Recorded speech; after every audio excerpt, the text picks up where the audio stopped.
Bonjour à tous, coucou 49 pour les poules pondeuses. Donc là on voit le bâtiment pour les poules. Donc j'ai à peu près 25 poules. Donc faut compter quand même un peu d'espace.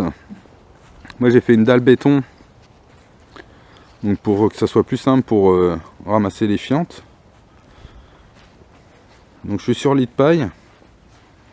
Comme ça je peux remettre ça dans mon jardin, dans la serre, partout. Donc au-dessus c'est les nichoirs. Donc moi j'ai choisi le bois, le fer, l'aluminium. Je trouvais que c'était un peu froid. Elles avaient du mal à se percher.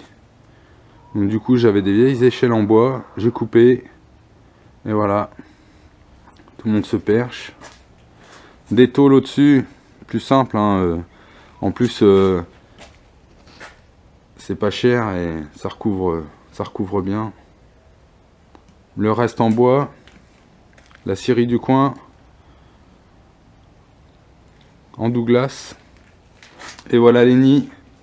Coucou meumeu.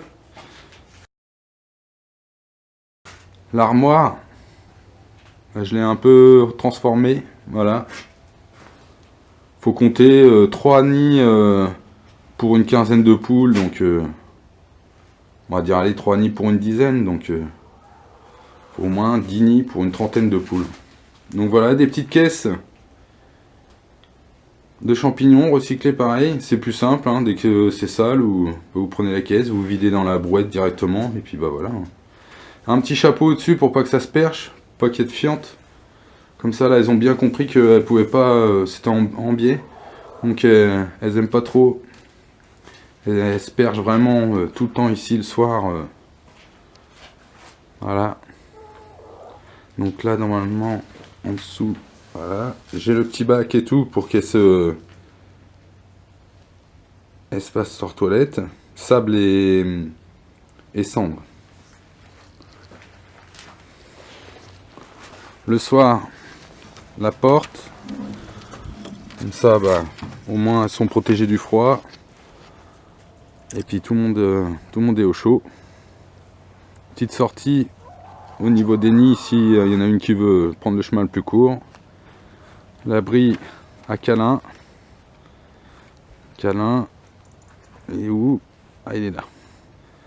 Coucou.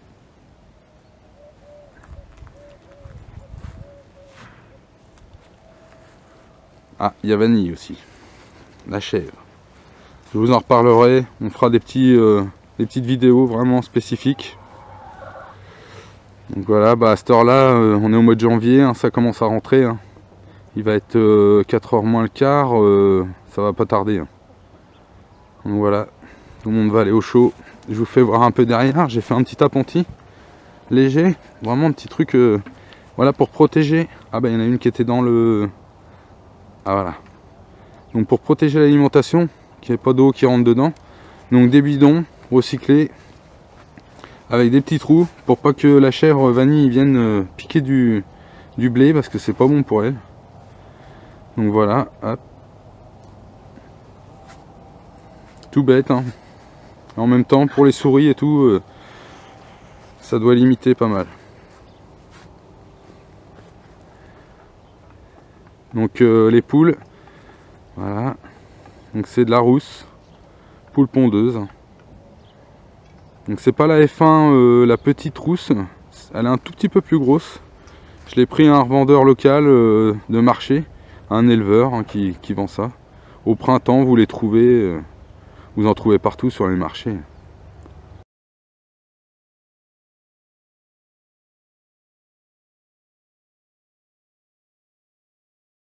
Je vous fais voir aussi le terrain. Donc certaines personnes penseront peut-être que c'est assez grand, mais je vous en reparlerai. Il faut quand même du parcours, parce que c'est la densité qui fait les maladies et tout le reste. Voilà, les petits poulaillers, hein, souvent les gens sont embêtés. Hein. Il n'y a plus du tout d'herbe, il n'y a plus rien, hein, c'est tout. Il n'y a plus du tout de vie et du coup il faut quand même de l'espace. Hein. Et une poule toute la journée ça fait que de gratter. Hein. Voilà, je vous en reparlerai aussi. Pourquoi les poules pondeuses? Pourquoi j'ai choisi des poules? Parce que j'ai un verger un peu plus loin.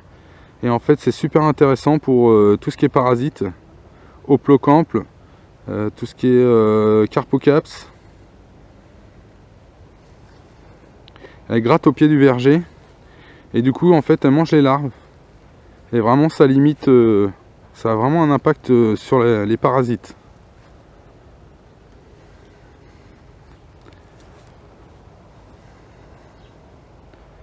Voilà, merci à tous, à plus tard.